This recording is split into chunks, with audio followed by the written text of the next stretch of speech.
Welcome to another edition of Trout Talk here on Saga 960 AM, or if you're watching online, you can see our wonderful faces and my horrible mustache. Welcome as well. Zach Bodenstein here with Brendan Lang and Mikey K, Mike Karafalidis. Three broadcasters here for the OHL's Mississauga Steelheads. Another week of games in the books, guys. More coming up. And first off, Mr. Brendan Lang, how are things, sir? Let's recap here. Let's recap our weeks. Yeah, it's been pretty good, same thing. I feel like every time we come on here, it's pretty similar to what's happened the past week. It's kind of like Groundhog Day for me, doing the same thing over and over. So going to work, working on the morning show here, working with Randy Taylor, my guy on the air, doing some stuff with that. And then, there hasn't been much Steelheads at home. I mean, the past week they weren't at home, so didn't get to go to the rink. Kind of missed it, but we'll get back out there, I guess, at the time of recording this upcoming weekend. So looking forward to that. But yeah, nothing really special going on for me here in this past week. And Mikey, how are things, sir? Groundhog Day? Yeah, Groundhog Day, exactly. Wake up, do the same thing, wake up, do this, do that. Then you wake up, it's like, what the heck is going on? Where'd yesterday go? Yeah, same thing. Everything's good, man. Guys, just got back, whatever, on early Sunday morning from Saginaw, whatever, the road trip there, Saginaw and Flint. So it wasn't too good for the Steelheads, 0-2 on that road trip, but something to learn by, I guess. So, but the road trip was good and nice to be back home. I'm sure it is. And did you guys do anything? Any nightlife there? Any fun times hanging out outside the rink there, Mikey? Not really. I mean, not really. It's just all you do is, you go out for dinner and stuff, and then after that, you go, you have another dinner, and then you do your prep and stuff in your room, and then you get ready to go, and then you go to the rink, and then you go to the media room, and then you take a picture of, or whatever. You get your sheets, right, and then after that, it's back up, and then test, and ready to go. Testing mic 1, testing mic 2, blah blah, and then blah blah blah, ready to go, and that's it. And then you go back to the hotel room, and then you look at and where'd the day go, right? It goes by so fast, and then you go to sleep. That's it. So yeah, it was okay though. It was good. Not nightlife. It's not. There's not a lot in Saginaw. There's not. I don't know. It's a lot of pubs down there, eh? But pubs are good, but didn't really do much down there. So yeah, pubs in the US, guys. None of the what are you gonna do? None of the players can get in. The age is 21 there. They're all gonna be shown the door. Oh yeah, get out. Oh yeah, for sure. But no, but I checked it out, and the nightlife down there, there's just, like I said, just pubs, and yeah, that's it. Seriously, nothing at all. So cool city though, cool people. I mean, every person I met there was really, really nice and stuff. So Michigan, different ball game over there. I mean, whatever. It's all the same to me. I don't know. Yep. Brendan, what's going on, man? I know you opened your mouth. You wanted something. Well, we got into talking about the nightlife. I was going to ask Mikey, because he mentioned it, about the media rooms, because I haven't been to any other media rooms. I want to know, what's cooking down there in the States? Oh, well, let's see. Saginaw, they had Detroit style deep dish pizza. They had tacos. They had pie, raspberry pie. Oh my goodness! Yeah, no word. Yeah, they had raspberry pie. They had these cookies. They had chicken. They had chicken as well. The Detroit deep style dish pizza. I mean, it's from Jets, and I've never ever tasted, honestly, besides homemade pizza, which is always the best. This pizza is probably the best I've ever had. I'm trying, stay away from that stuff. Obviously, not too much. Not that day. I didn't care. I don't care. And I had about 4 big pieces. And then when I went up to the broadcast booth, I was I sat down, and probably I didn't sleep, but in my head I had a nap. You know what I'm trying to say? Right? It was just it made me so tired. It was good. Yeah. So they call it a food coma, right? You eat so much, you're so foggy. Oh my gosh. How do you know what I did? You know what I did? I went up, and I said to myself, I'm only going to have 2. So I went up and I had 2. I went right back down. I didn't care. I went right back down, and I had 2. And I was like looking around to see if anybody's looking, right? I didn't want to look like, a slob or anything like that, But I had another two, and I was just kind of just eating, looking around. All right. You know what's Water, hilarious? boom, generate out of there. when we were in Guelph a few weeks ago, and I went down for seconds in the media room, the lady who was running the media room and serving everything, she looks at me, she goes, "So who are you again? You're a coach?" And I go, "No, I'm a broadcaster." You should have said yeah. But No, I kidding. think I got that judgmental tone from her. Like, really, you're still eating? Because my plate was like up to here at that point. Yeah. Like, chicken parm, pizza, that salad, all that stuff. So, Brendan, I mean, I could feel the judgment. And I didn't care, but I could feel the judgment. Yeah, I mean, Yeah. I'm not for the judgment, but Zach, I did see you take down like 6 slices of pizza in the media room in Mississauga. Whoa, So I think, 6 slices. I've seen you stack up that plate before. It gets wow. But Flint's not bad. Flint's not bad. It's just smaller. And Saginaw's big. It's a big media room, man. Guys, it's huge. And Flint's a lot smaller. And they had pastas, 2 different kinds of pastas and pizza. And I'm like, oh my God, like I'm going to gain like 15 pounds when I walk out on the weekend, right? I never touched it. I never went. I only went in the room to do my job. I couldn't even look at it. So, because if I looked at it, I would have stacked my plate. I would have kept going. It would have been up to here. To the sky. But anyways, so that's Flint for you. But yeah, that's how it is, Brendan. I mean, every media room is pretty much the same. Yeah. But some media rooms they put a little more food out. Some don't. But everybody's friendly in there. Hey, how you doing? Zach knows, whatever, and that's it. So everybody just has their own little table and you talk and people sit down. Oh, may I sit down with you? Sure, go ahead. And that's it. And you are, well, I'm, still a Brock. Oh, that's fantastic. Oh, yeah, it is. Yeah, and that's it.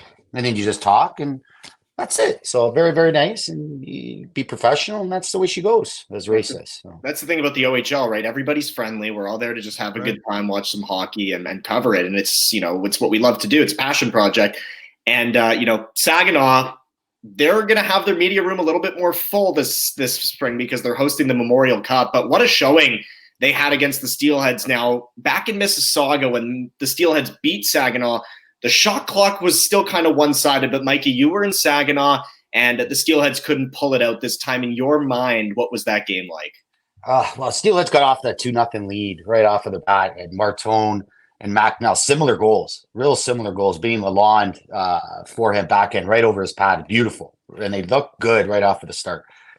And then, again, penalty trouble kind of got the, Steelheads into trouble. Mark Boudreau took a high sticking penalty. And the one team you don't want to put on the power play is the Saginaw Spirit. I mean, they're tops in the league. The way they moved that puck around with Misa Perek. Oh, my goodness. Now, Ethan Hay, they moved that puck around like, unbelievable. So then they scored a power play goal, and then they scored 3 in a row really, really quick. And then the Steelheads kept fighting back. And then when they scored 3 goals fast, James Richmond called a timeout, and it was 3-2 in favor of Saginaw. And then right after that, boom, Jack Van Bolsen scores on the back end. All right, so we're at 3-3. All of a sudden, 4-3. Like, it was just like goals are going back and forth. And then it was 6-4, then 6-5, and then McDonnell had a great chance right at the end of the game to tie the game. My goodness, and it got blocked. And I'm telling you, if that shot wasn't blocked, guys, that was going in the corner. And it was right there. And I had my hands out, and I'm just like, right? Too bad. Right at the end, too. But the shot clock again was the same thing. It was tilted towards the Saginaw Spirit, just like the first time in Mississauga, right? Leanders was good. Those goals weren't his fault. So, but it's a time, that you learn from these games now. We've talked about this before as a young team, as the Steelheads are, guys, and you learn from these mistakes and you learn from this now better than later on in the season, right? So this is I'm not saying it's a good thing they lost, but they learned a lot of things from this game and the game in Flint as well.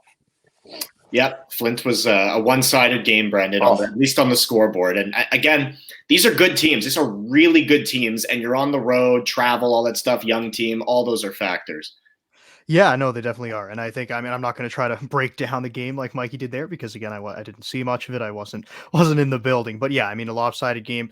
I was just going to mention about the Saginaw game one more thing, and we had missed seeing the Misa brothers playing in Mississauga, but they both played really well in Yeah. that Forgot about game in that. Saginaw. 3 How can I assists, forget? 2 goals for Michael Misa. Like Yes. it's a pretty cool thing to have those guys both play great games against each other. They were good. They were really good. They were just battling each other. Oh my goodness, you could see it, right? And Luke was good. Michael was good. Got that nice tip right off of the point there, the shot for Mancini. Man, those two, they're going to be in the NHL one day. Yeah. And when they're in the NHL playing against each other, wow, like I don't know, it's just unbelievable. Just can you imagine playing with your brother, like being in like this? I don't know. I probably go like crazy or something, like talking smack to him all the time. You know, I'd be like, yeah, whatever, yeah, let's go. Maybe we get in a fight or something, right? Guys, well, that's what I was going to bring up. Do you remember the Primo brothers fought in the NHL? Yeah. And There you go. I think it's only a matter of time before the Kachucks drop the mitts. I mean, those guys are just ruthless, and there's no way they don't piss each other off, and they're not going to screw each other. Oh, 100%. I know, right? And they've probably been in 100 fights in their lives already. So, I mean, it'd be no different. They probably fought on the ice before. It would be exactly the same. They fought on the ice. They fought downstairs. They fought upstairs. Exactly. Like, come on, man. If I was playing against my brother, I don't have a brother, but I have 2 sisters. But if I fought against if I had a brother, well, it'd be lights out. It'd be lights out for him. I'll tell you that. Or me. I don't know. But it'd be fun, right? Okay, let's go. All right. I've got 2, but they know not to mess with me. So, it's the stash. Yeah, that's right. Yeah. Scary stash. All right. We're going to take a break here on Saga 960 AM and come back with our special guest. Don't go anywhere. We will be right back here on Saga 960 AM. And welcome back here to Trout Talk on Saga 960 AM, or if you're watching online. And joining us now here on Trout Talk is Steelheads sophomore forward Mason Zebeski. Mace, thank you for joining us. And how is everything going right now? Everything's really good. Thanks for having me here. Okay, Mason. The first thing I want to ask you about, obviously, we have to talk about the progression from last year to this year. You brought a lot of energy last year, but this year the offensive upside is there. What's changed? Yeah, I mean, I think I had a really good offseason. I really wanted to kind of progress my game in every aspect, and I think having that confidence in myself and kind of having that trust from JR makes me feel even better on the ice. So yeah, I felt really good about the offseason. I mean, you mentioned the offseason there, so what kind of work went into it?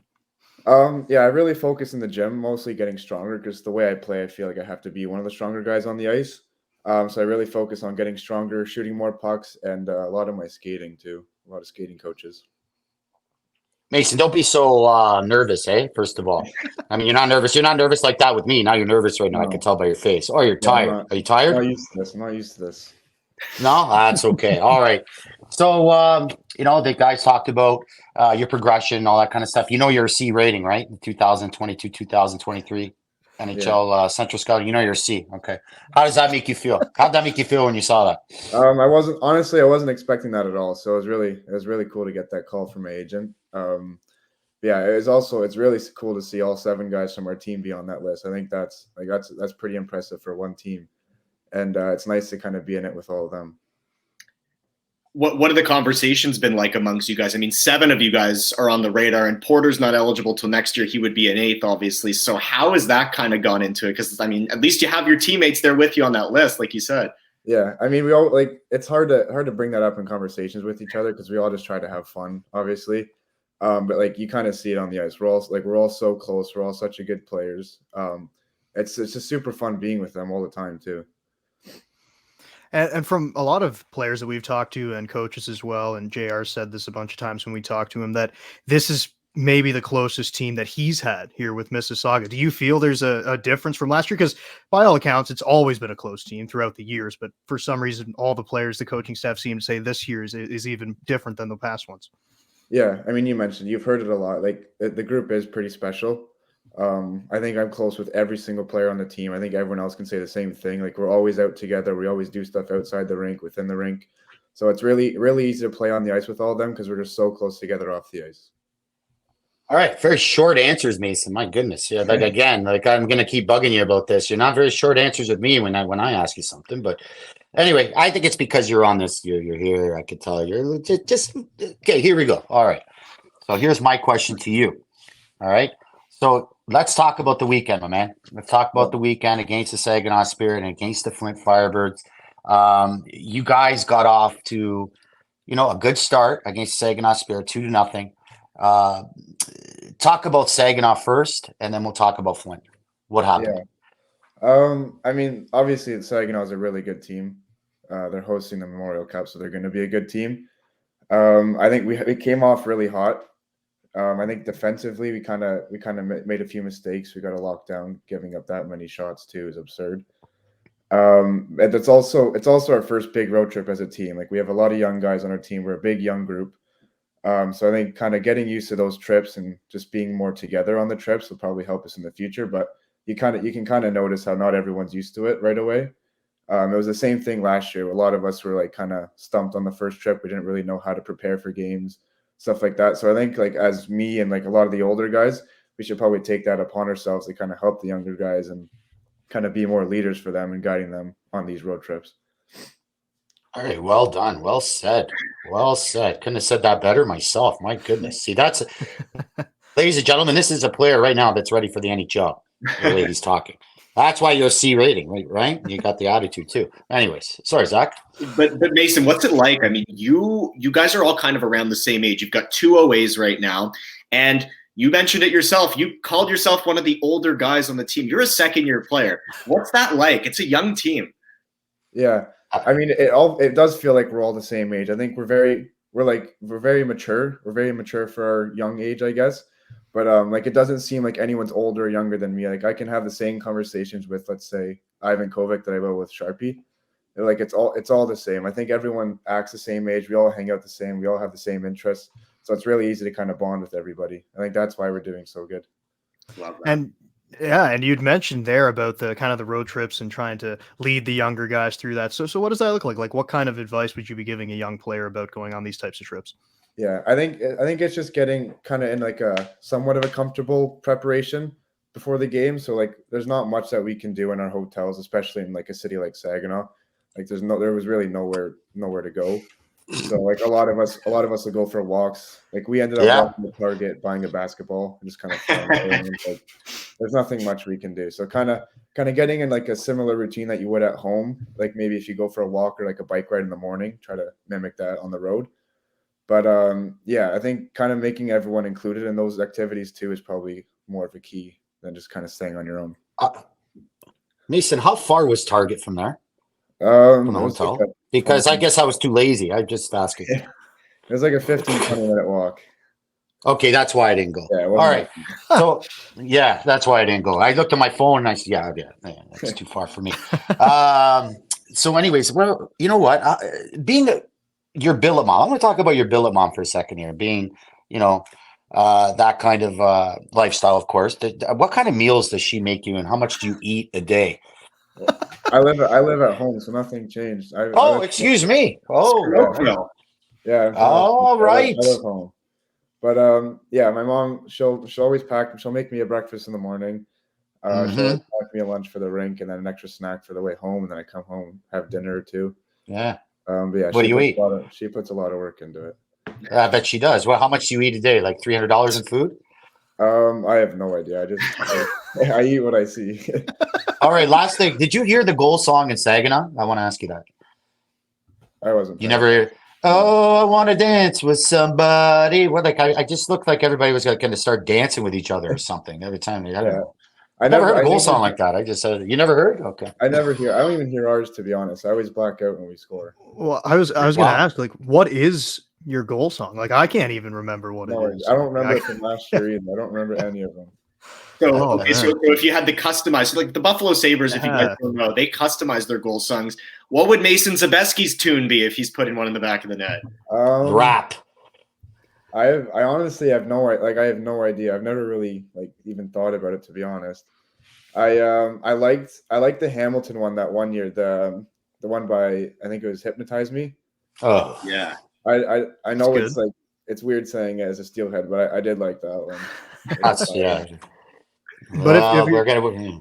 if you're just talking about like your favorite song, like what would you just want to hear? Like what would pump you up after you score in a game? Like nothing Honestly, my comes to favorite mind. song changes every week. To be Yeah, honest. yeah, Like, yeah. I would have no idea. Any song is nice. Any song. I'll play him some of my Wow. metal, guys. We'll see if he likes it. Uh-huh. Yeah, are There you a you metal go. guy? A metal guy? Is that I know Zach. Anything but that. Anything But metal. Okay, I'm Yeah. on board. I'm on board with that. There are these memes all over the internet. It's like playing metal for my I listen to everything friend, and every single time, like, no, anything but that. But Brendan, I know we get a lot of anything but country sometimes. A lot of people are anti-country. So Mason, are you a country music fan? I'm a country music fan. I don't think it suits like a goal song. I can't see I agree. being a goal song. Yeah, except in Nashville. In Nashville, they with do. somebody. Well, that's not a country song, Mikey. No, I just felt like singing it. Yeah, Nashville. I think they have some Tim McGraw going, so I can see that. You know, you got music. I think that fits better than up here, though. Right, in right. Nashville, I feel like it has to be. Yeah, no, I agree. Mason, what's your thought? That fits there. Sorry about that, Brendan. No, go ahead. You're the music talk there, Mason. What's the feeling on the team right now? So is it better? Do you think, how's practice this week? Let's talk about practice after these two games. Practice was really good this week. There were a lot of good battles. Everyone was more kind of like jumpy this week. I think we had a tough weekend, so I think everyone's letting out a lot of their frustrations. But we had a really good practice week this week, and hopefully it'll show in the games. But I think we'll do good this week, and we had a really good week of practice. So this is going to air after you guys play the Barrie Colts. But let's talk about this game on Friday against the Barrie Colts. Last time they were in town, it was kind of a one-sided score. You guys had your opportunities, but ultimately lost the game. What's the feeling going into this Barrie Colts game? Every time we play Barrie, whether it's here or there, there's always a little bloodbath. It's very physical. We always have to kind of push back. We play a little more tough. So I think, especially with the loss last time, I think it'll be a really tough game physically. And I think we are the better team. That's obviously I'm going to say that, but I do think we have the ability to beat them. And I think we'll do really good tomorrow. And kind of talking about the game coming up and games that have passed, we've talked about it on the broadcast a lot and how JR has switched up the lines a lot, and you've kind of been playing with a bunch of different lines, different pairings. So how is that when you're not necessarily playing with the same guy every time you go out? Yeah, I think, like I mentioned already, we're so close. It's so easy to kind of bond with a line. But I think if everyone sticks to their game, like JR knows what he's doing with the lines. He's been doing this for a while. So I think if everyone plays their game, every line could glue together. So I think we kind of just have to trust ourselves and trust the process and what JR is doing. I think it's working. So it should keep working. Mason, being a C rating now, so you talked about your agent, all that kind of stuff. How many teams do you know that are interested in you right now? I mean, like there's questionnaires that go around throughout the year, but like I don't know of any people who've really talked to teams so far. It's still really early. I haven't really talked to any teams. Like I don't really know the process either. I'm still learning too. Like I talked to my agents about it. I talked to JR about it. This is my first time going through the draft process. So it's interesting. I'm learning just as much as you guys are, to be honest. Yeah. What about, has anybody talked to you about maybe JR, maybe some of the coaches staff has talked to you about playing different situations? Because now I think of you, and I think we all kind of think of you as an all situations guy. You're on the PK. Now you're a PP specialist, it seems. You're scoring a lot of your goals on the power play. So talk to me about that versatility, being able to play all situations. Yeah, I think it's really easy for me to kind of work on every part of my game. I would say I'm a student of the game, so I like learning. I like looking at people around me, seeing what they're doing, and trying to mimic them. Like I can kind of take apart from every player on the team and try to look at something that they do and see if I can do it too. But PK, power play, like it's kind of new for me this year too, and I'm enjoying it. I like that JR trusts me there. But yeah, I work really hard to kind of get in those situations, and I feel comfortable in those situations. So I think that's important too. I like talking about being able to play in all those situations, but especially offensively. I mean, you've already matched your goal total from last year. You've already matched it this year. And you talked about getting stronger. You talked about shooting a little bit more, but what's kind of unlocked that offensive side of the game for you, do you think? I think it's just my overall confidence. I think I believe in myself a lot more than I did last year. I think I've stepped up and been more of a leader on the ice, showing, I guess, the new guys like how to do things around here, introducing them to things. But yeah, my overall confidence is a lot better than it was last year. I feel great about myself, and hopefully I can continue that throughout the year. Yeah, definitely. I can totally see that. It's just, it just kills me how mature you are for your age. Like, it's unbelievable. You talk about, mentoring young guys. What young guys have come up. Like, what do they say to you, Mason? How do you mentor them? They don't they don't really ask a lot of questions. It's kind of just like helping them out in the rooms, showing them how things are done because this is their first time playing junior, so everything's still new Right. for them. It's a big jump from minor hockey, so kind of showing them how things work around in the room, like our schedules and stuff like that, how to prepare for games. Yeah, I think I guess all the older guys on our team are really, I think, helping our younger guys, and that's why we're so successful. So who showed you the ropes last year as a rookie? Who kind of helped you settle into the OHL? Last year, I sat beside Hardy, and he was probably my closest, like, older guy, I guess. And he really helped me last year. And I really appreciated that. He's a good And then, man. yeah, and you talk about players kind of helping you get in there, but also the coaching staff in JR, and it would have been Crackers last year, and Thorny this year. Couldn't think of his name there for a second. Thorny this year. So how's the coaching staff really helped you out? They've been unreal for us. It's really easy to make a bond with them. We have a great relationships with each other, especially with Thorny this year. We have conversations daily about how I play, how he used to play. We played a similar game, so it's really easy to kind of connect and talk to him about how I'm doing, like what I should focus on, things I need to work on. So I've really been able to click with Thorny this year. I really enjoy him on the bench. Funny how you say that, Thorny, because I was talking to him about and your name came up and how close you guys are in similar games. Exactly, pretty much what he said, and how your game has evolved. I don't know. It's just under his tutelage has gotten maybe better. Yeah. Talk to I me about agree. that. I totally agree with that. I think him kind of understanding where I come from with plays on the ice, and he knows how I think. I think it really helps me feel comfortable with what I'm doing. Like I know someone understands me now, so I think it's really easy for me to connect with him and kind of play under his wing. He's a great coach. He's a Yeah, great I coach, love guys, him. and yeah, he's very very down to earth with it, which Mhm. I like. And he just the way he gets along with you guys, the way he talks to you guys, and perfect. Just unbelievable assistant coach. Yeah. Love it. All right, Mason. Well, thank you for joining us here on Trout Talk. We appreciate it, and we'll see you tomorrow. And good luck the rest of the way. I'm sure we'll talk throughout the season. Awesome. Oh, I want to dance with somebody. All right. Thanks, Thank Mason. you. Thanks, Mason. Yeah. All right, Mason. Thank you so much. Mason Zebeski of the Mississauga Steelheads, second-year forward. We'll be right back here on Trout Talk for Saga 960 AM. And welcome back here to Trout Talk on Saga 960 AM, or if you're watching us on YouTube, thank you very much. Guys, Mason Zebeski, Mikey, you said it. He is very mature, well-spoken, soft-spoken, but at the same time, I mean, the way he presents himself, very calm, very stoic, and hard to believe this kid's only 17 years old. Yeah, you know what? He's a good heart and soul of this team too. You can see he's all business all the time, and he knows. He's really learning every single time, as he's saying, like every day he's learning something, and every time on the ice we see something that that he's learning from, and he's just getting better and better. And there's a reason why he's a C rating right now, and I think he's gonna move up, guys. I think if he keeps up with his game right now. He's going to get a lot better. And he talks about, I liked how he talked about, the team being so close and the bonding, how, everybody talks to each other. It's not like the 16-year-olds hang out with the 16-year-olds, 17-year-olds hang out with the 17-year-olds. Like everybody hangs around with each other, right? Like you don't see that too often, but this team, they're just so, they're so well coached. They're so well coached, and he's such a mature young man. He comes from a good family as well as his dad and mother are good people.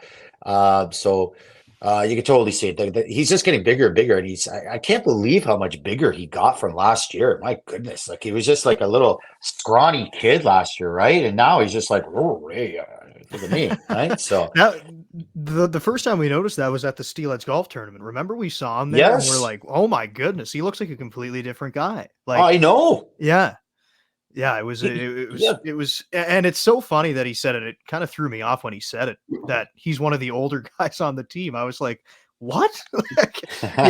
Like they're all so young. It's crazy to think that like a 17-year-old in his second OHL season, he's one of the guys that's kind of showing these young guys the ropes. And you had mentioned it, and we've talked about it, of course, at length on here, but only 2 overage spots right now, Chaz Sharp and Mark Boudreau. Other than that, extremely young team, and a guy in his second season is showing the ropes. But I also think that kind of goes back to what you were talking about, Mikey, as well, and how it's not just the 16-year-olds hanging out with the 16-year-olds and the 18-year-olds hanging with the 18-year-olds, whatever. It's everybody, and it's all these guys. And because they are so close in age, it kind of helps them in that regard, that it doesn't feel like, oh, that guy's so much older than me. Like he's been around for so long. I'm scared to ask him questions or anything like that. They're all so close in age. They're all so close that I guess it does kind of help in that regard to be able to just kind of, we're all in this together. We're all kind of the same. So we're just going to show each other how it goes. Listen, I mean, that's the way she goes. We've all been that age. We've all been that age. If you played high school hockey, you were playing with guys older than you too. And just being in high school in general, I still remember being scared of grade 12s. Even ones that I knew, of course, I was family friends with or neighbors with, I was even scared to go up to them and ask them questions. If they came up to me and made me feel a little bit more warm, that's a different story. But like even the 1 year difference, guys, I remember playing high school hockey in grade 9, and the grade 10s, I thought of them on like a whole different level because I was just coming in. I didn't know what to expect. Yeah. It really goes a long way. I mean, I'm looking at this team, and you can tell they're all so close. And the players will tell you firsthand, Mikey, that everybody's getting along. Everybody's, you could see it on the ice. And I really like how, the way they're building. They sold last year, got a little bit younger. Everybody's growing together. And I always said, by 2024, 2025, next season, I thought that team was going to be like fully blossomed. And right now they're taking huge strides. And even, a lot of people have been saying they are ahead of where they should be right now. But I think they've got a really good thing going. And it all starts from the dressing room out, which is how we know Mississauga likes to build its team. Yeah. How many times have we talked about James Richmond saying he looks at the person first, he looks at the person as well as the player, right? You could be the biggest superstar and be the biggest mean person, I'll just say, right? In a nice way. And James Richmond's going to say, you don't fit into my team, right? So you got to be the person and the player to fit into James Richmond's system. The players he has around this team right now, they're going to blossom. They work together, as we're all talking about here. This team's just going to get better. Nobody's expected them to be where they are right now, as you said, Zach. And I'll tell you right now, expect in the second half of the season, this Steelhead team's going to make a huge jump because when they get more comfortable with each other, my opinion. Yeah, no, Mikey, I really like that you mentioned that because we had talked about it last year too, about players like Mason Zebeski, like Lucas Carmiris, especially somebody even like Xander Vecchia, who was playing in his second year, where the beginning of the season almost seemed like a different player than the end of the season. They're coming into the season, and yes, you're a rookie at the beginning, but by the end, you've almost played a full season in the OHL. So yeah, you are still a rookie. You're still in your first season, but you have some of those games under your belt. So I really like that you mentioned that, Mikey, where they played so well in the first half, but they're not even scratching the surface of what they can get to in the second half and how they can finish off the season. And what was the phrase that you always say, Mikey? That the season doesn't That's the way start she goes. Oh, that one. But the season doesn't start till after season deadline. The real season doesn't start till after the trade deadline because you don't know who's gonna go for it, who's not. Right. Right. But can you guys? You know what? Let's talk. Just a question for you guys. All right. Let's be real here. All right. If this team is where they are right now, and the Steelheads are still in the thick of things up there in the Eastern Conference, can you guys see James Richmond making and Mike and assistant general manager Mike Doyle making a couple tweaks? What do you guys think? Adding? They have to. I think they have to. I think, coming into the year, guys, I thought that there was going to be, I thought Ottawa was the clear favorite. They lost a lot of guys. Look at what Pavel Mintyukov is doing right now for the Anaheim Ducks. Oh. Incredible. I mean, they still have guys coming up. I mean, it's a good organization. Peterborough's better than we expected. But to me, I mean, if Mississauga can kind of wiggle their way in, get a couple of older players, they've still got that OA spot. And I don't really see many weaknesses with this team because now the fourth line has an identity. They're getting, contributions from 7 defensemen. Great goaltending, Jack Ivankovic right now at the U17s. But I think you have to add, if you see an opportunity to make your team better, you have to. The window's wide open right now for this year, even though next year, Brendan, we thought that was going to be the year they could really pounce. I think this year, if it's there, you have to seize it. He's not looking right now based on what he tells us, but at the same time, he told us nothing was going on and then traded for Ryan Del Monte 10 minutes later. So Bill Belichick. Go ahead, Brendan. Bill Belichick. Even Mark Boudreau, we had him on the podcast. He traded for him like what?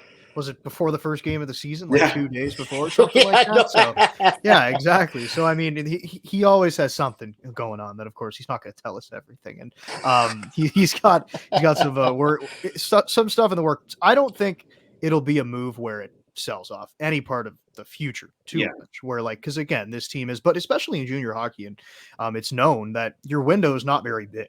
I mean, it fluctuates all the time. You go through the stretch where you're not very good, and then you get the draft picks, and then you're pretty good and you trade away all your draft picks, and then it kind of goes back and forth. So especially in junior hockey, your window's not that big. So when you have an opportunity like that, if Mississauga is in that position that there are right now, you have to add, like you said. I mean, you don't know what the next season is going to bring. Yeah, we think that it's going to be the next year, but there could be a huge rash of injuries. There's something could happen where this is the year to do it. So I think 100%, if there's an opportunity there, they have to make a move.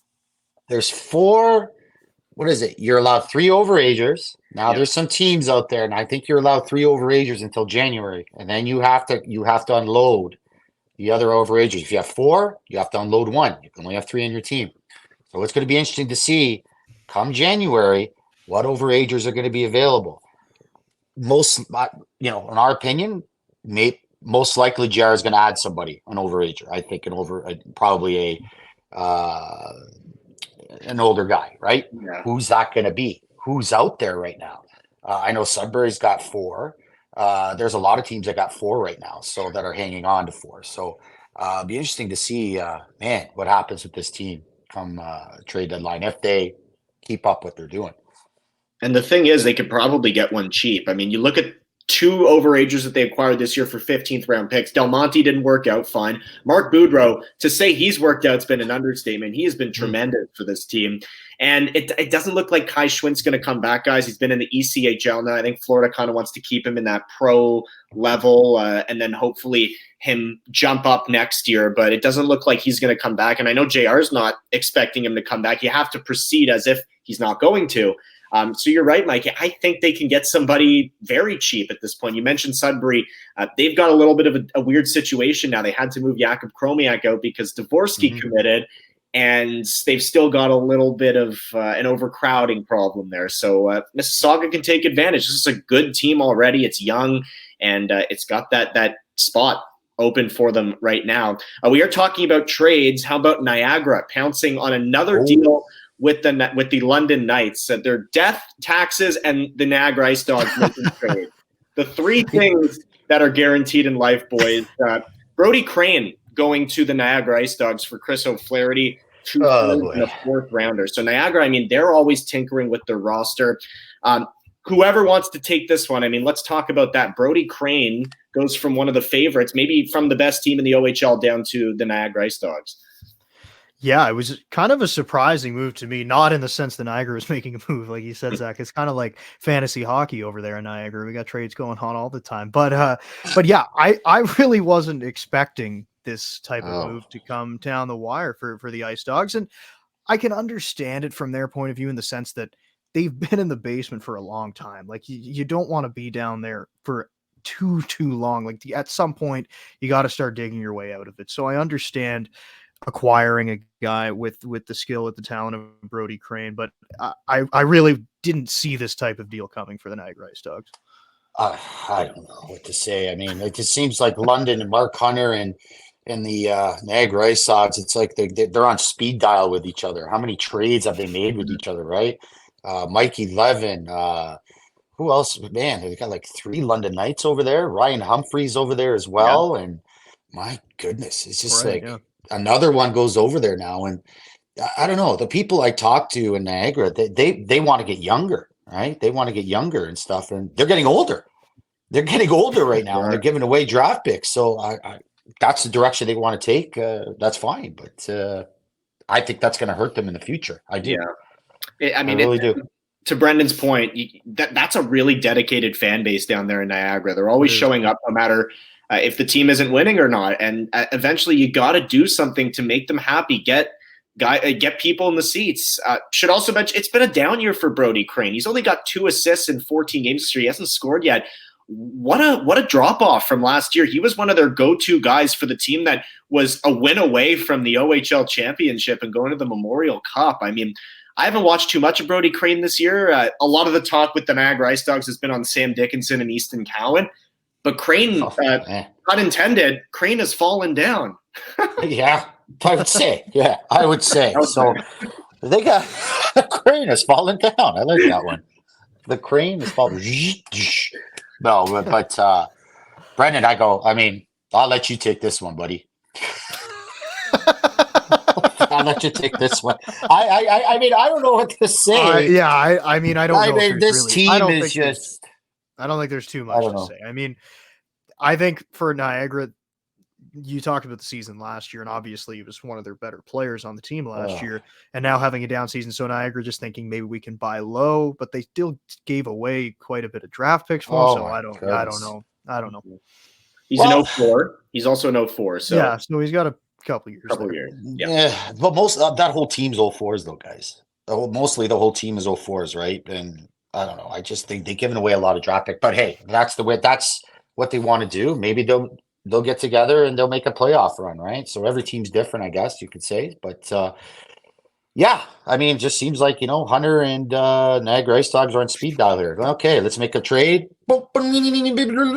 Yep. Okay. 3 draft picks for whoever. Brody Crane. Okay, you got it. Click. Just saying. So it's like in Major League Baseball, Jerry DiPoto at the Seattle Mariners. I remember like his first year running that team, he made like 20-something trades. It was insane to keep up with the roster turnover. Guys, I mean, it's not fantasy hockey. You can't plug people in and out. Like there's chemistry, and Mason Zebeski is the first one to tell you we feel closer, we're playing better. There's a chemistry issue there. You can't just keep bringing guys in and out. There's no certainty. Imagine showing up to the rink every day and thinking, am I going to finish the week on this team? It's just, to me, it's too much. Less is more at some point, right? I mean, you look at the teams that have been successful, Zach. Sorry to piggyback exactly what you're saying, right? Look at the teams that have been successful over the years that have always made the playoffs. The Mississauga Steelheads, the Barrie Colts, the Saginaw Spirit, right? These teams, how did they do it? They started young. They drafted, right? And they kept their team together. Yeah, they added some pieces here and there. So have the Steelheads, right? And so have the Barrie Colts or whatever. There's other teams out there too. London Knights, they always draft well, right? Why? Because they grow together. They grow together, and that's where they can, keep going. They just keep drafting and getting better. Making 25, I'm just saying, 30 trades and whatever, it's not going to do it in this league, man. Right. And think about Ottawa last year, where I remember looking before the deadline, every single player on their roster was homegrown. Mm-hmm. Every single player they had. I think they had one guy, I can't remember who it was, who they got in a trade, and it was before he'd played an OHL game. Oh, I remember Mintikov came over, so I remember that. Yeah, at some point. Yes. But I just mean, like, at one point, they were all homegrown players, and they were the best team in the OHL. So I think that kind of describes that, yeah. Exactly. Luca Pinelli, there's one. Luca Pinelli. Henry Muse, Frankie Morelli. But these guys are all homegrown. They didn't trade for these guys. They drafted them. They developed them, right? Good coach over there in Dave Cameron. Good coach in Mississauga, James Richmond. Yeah, I'm just about Niagara. I wish them the best. I hope they do well with what they're doing. But that's all I have to say about that. So. Steelheads are going to be seeing the Ottawa 67 soon. That road trip down the 401. So that'll be a good one, Kingston and Ottawa. Let's get to some life tips here. Just a few minutes left on air. Whoever wants to jump in, I know Mikey's always got something top of mind. Brendan might this week, so who's going to take it? I'm going to jump in before Mikey. He's going to hit us with his wisdom like he always does. But I got to jump in and just mention quickly about the Texas Rangers. We have to talk about it quickly before we get to Mikey's life tips. All right. Got to jump in there, Zach. Very happy the Texas Rangers have won the World Series. I, as a fan of neither team, but a fan of baseball, I wish the series was a whole lot better than it was. But congratulations to you. That's got to be awesome, man. Hey, first time winning it. Yeah. Congratulations. What a moment. No man. kidding. Yeah, I mean, you guys killed them. It was destruction. Game Wasn't one even close. Yeah, game one was a nail biter, and I skipped a Halloween party to watch that game. Full disclosure, so boy, I do the same thing. Of course. Yeah, lock myself. Don't answer the phone and just put it on the side. That's it. How long you've been waiting for this? Come on. Yeah, I'm not gonna. I mean, I'm not 51. I haven't been waiting the entire time, but So for me, it's been 13 years. Okay, it could have been long worse, enough. After 2011, I still remember. Like I was like.